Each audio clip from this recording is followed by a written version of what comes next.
Hi, welcome.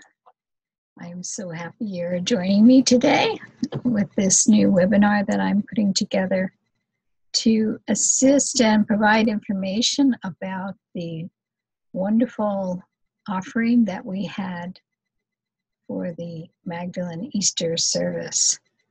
A lot of people had a profound experience with this ritual walk that we do, where they walk 6 stations, but the backstory of how they were created and what was the purpose of those stations, I haven't really shared in depth. So I thought I would take the time to sort of go through them.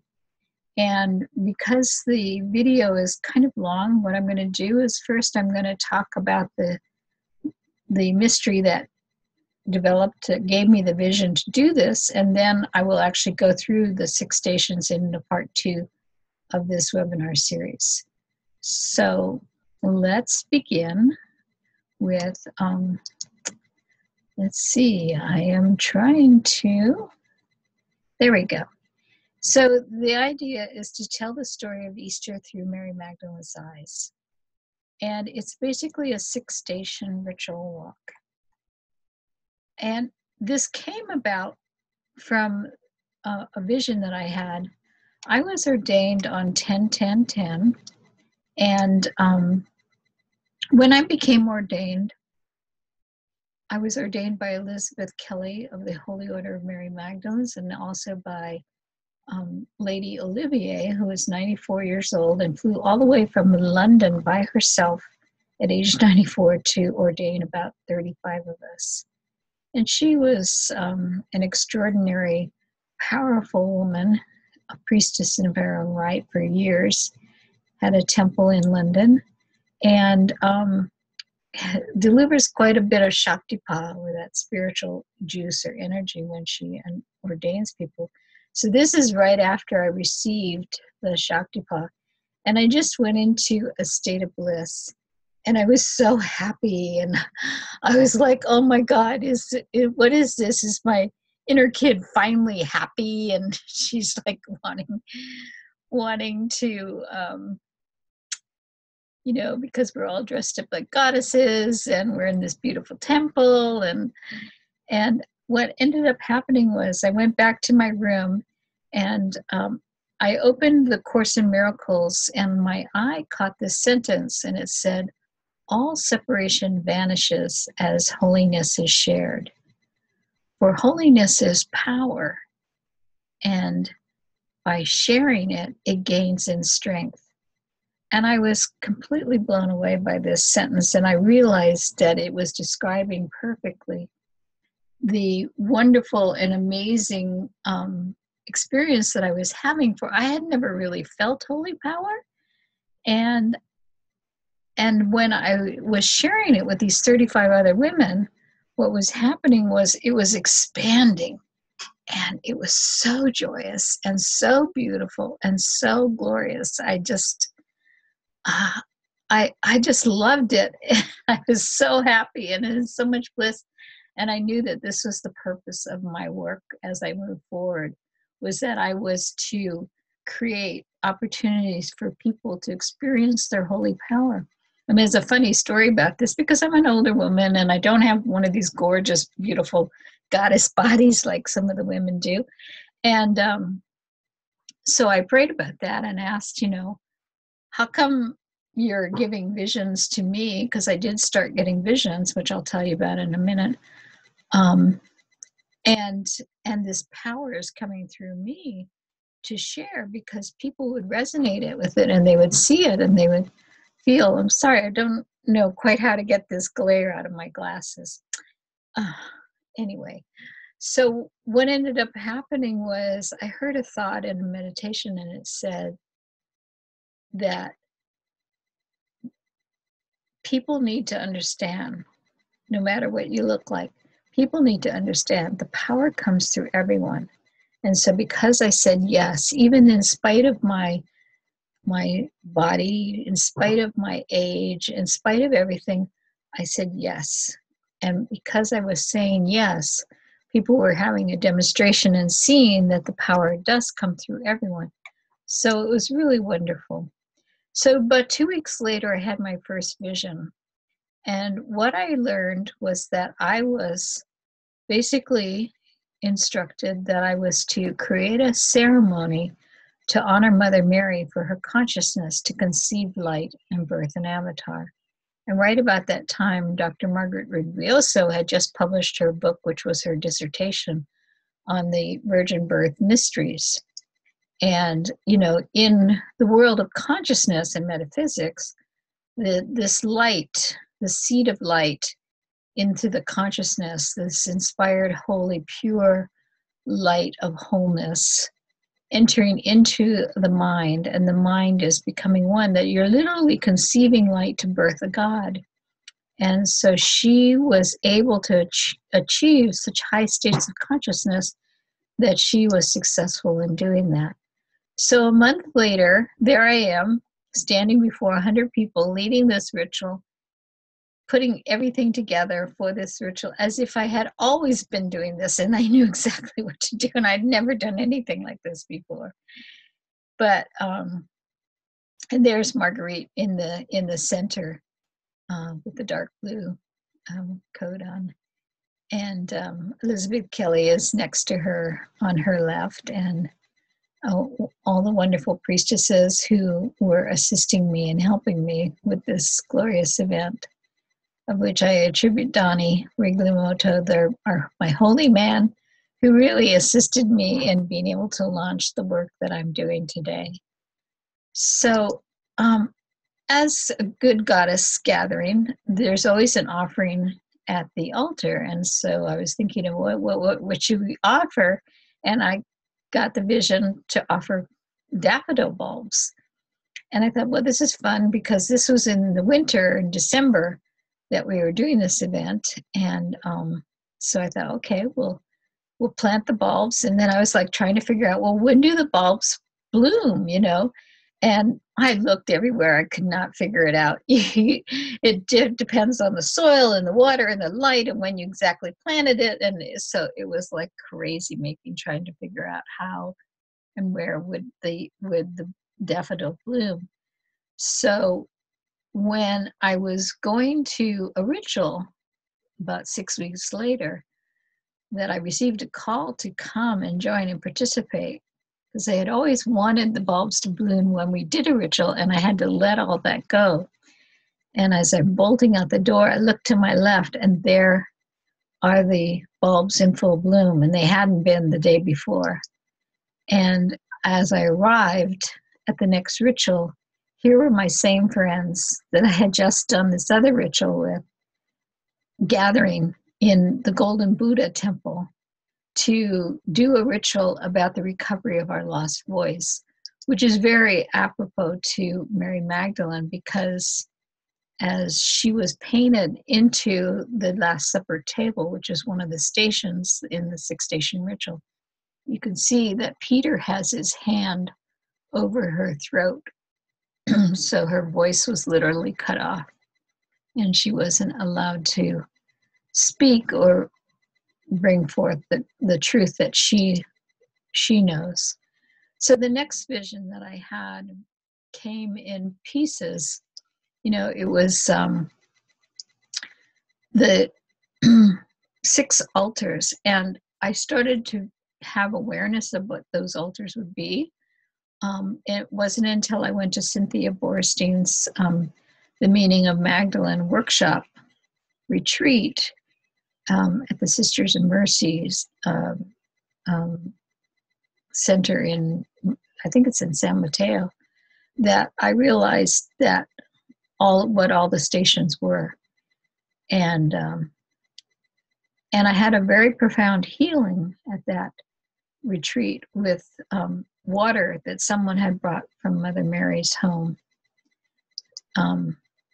So we have been, and this is part of a series of webinars that I'm doing, a 6 series on the Gospel of Mary Magdalene.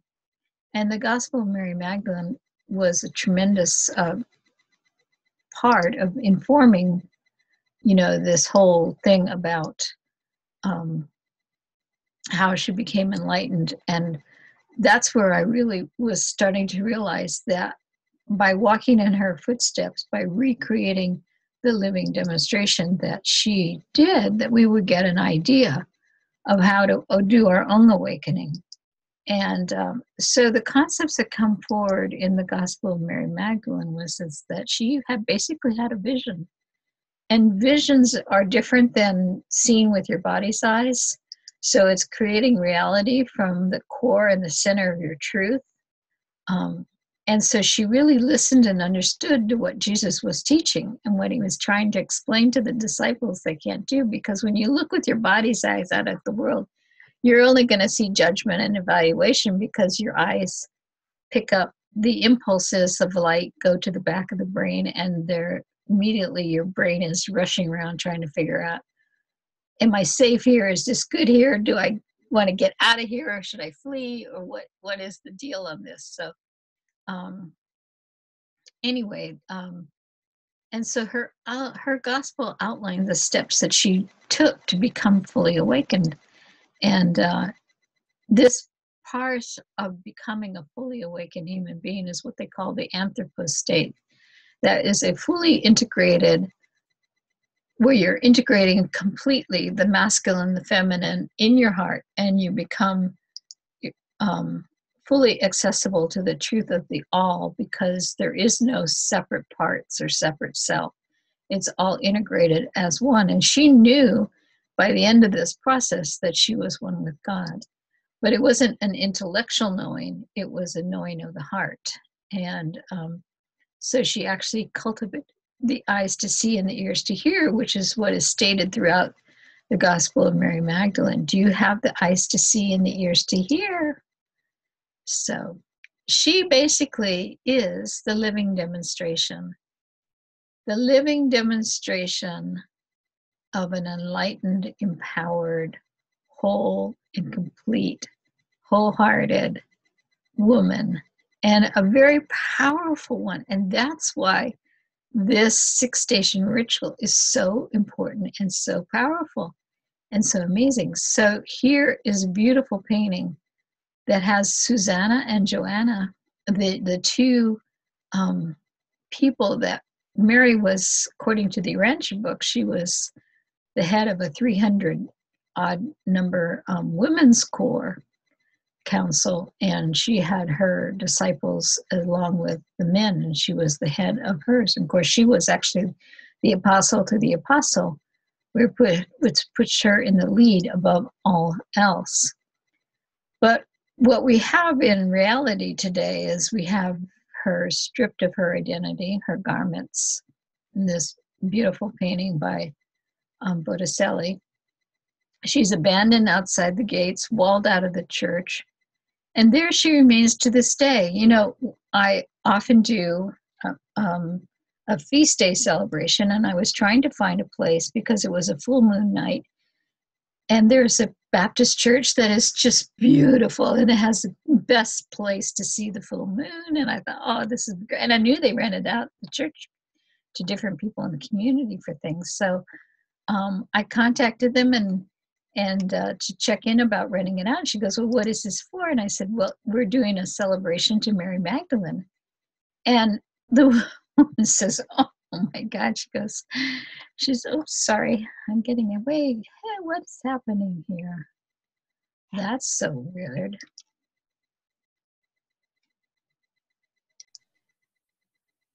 So I'm sorry, there was a technical difficulty. I'm still getting used to this, and I don't have tech help. So one day we will be doing this so much that I can afford to get some tech help to assist me. So anyway, the story that I was telling about the Baptist church, they said, the woman says to me, oh no, she goes, oh no.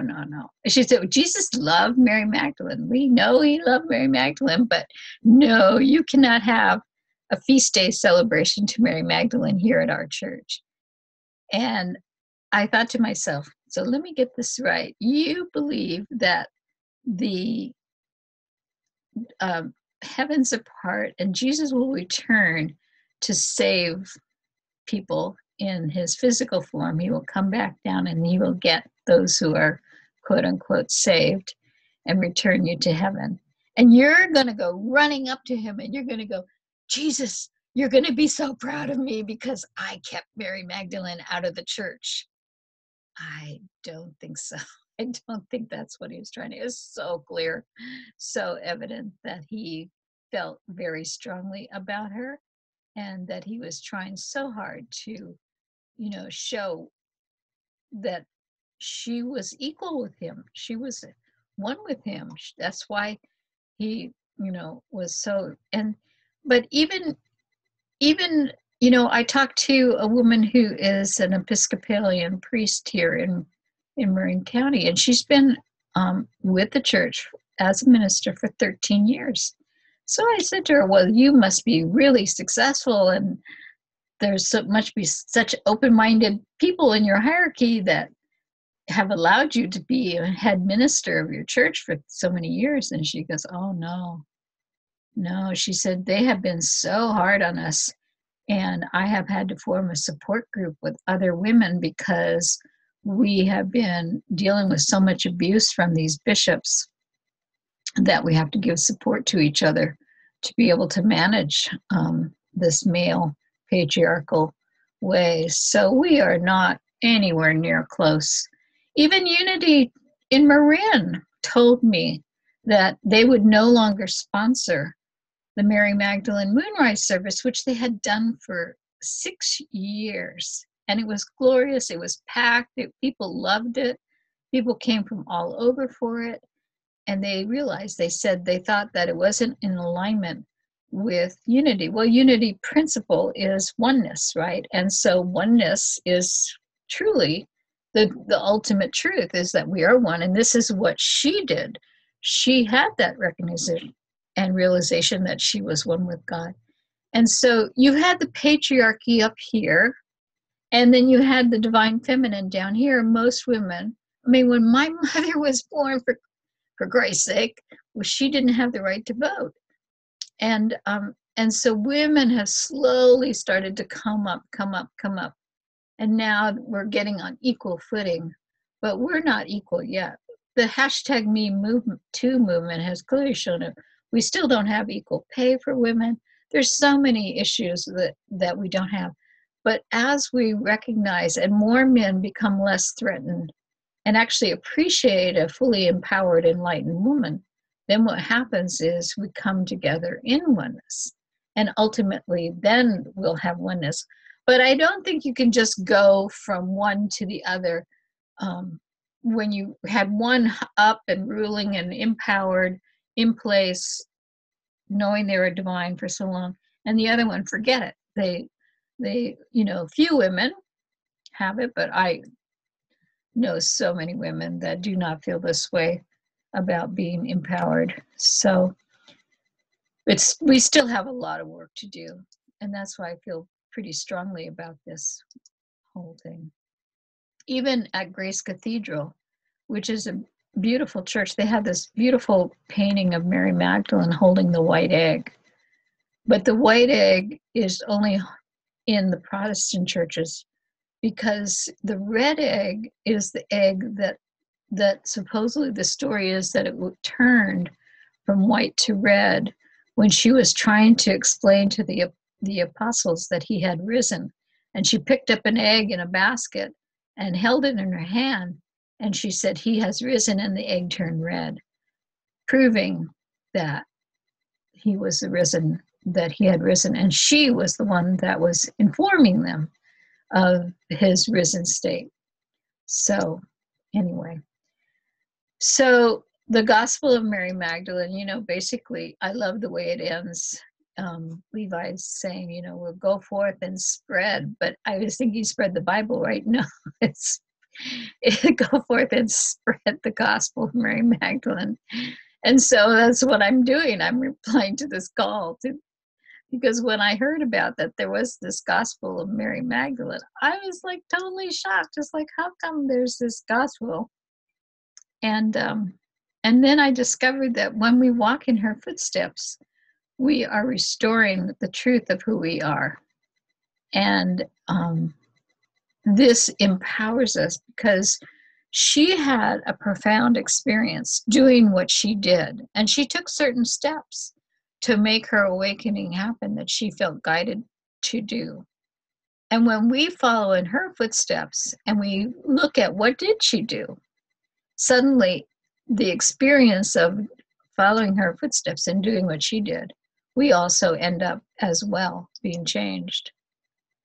And so here is where we begin with the Gospel of Mary Magdalene. And we begin with the Easter journey. And the first thing that I do when we started is I welcome everybody. But this is a welcoming of not just, welcome, I'm so glad you're here. Yes, that too. But it's really welcome your higher self. Welcome and rise and claim your higher self. So the whole thing begins with a profound night of blessings, a profound experience where people get to see and know that they are divine. You are seen for your divine self, and you are known about the truth of who you are, is witnessed to you as you go one by one through the stations.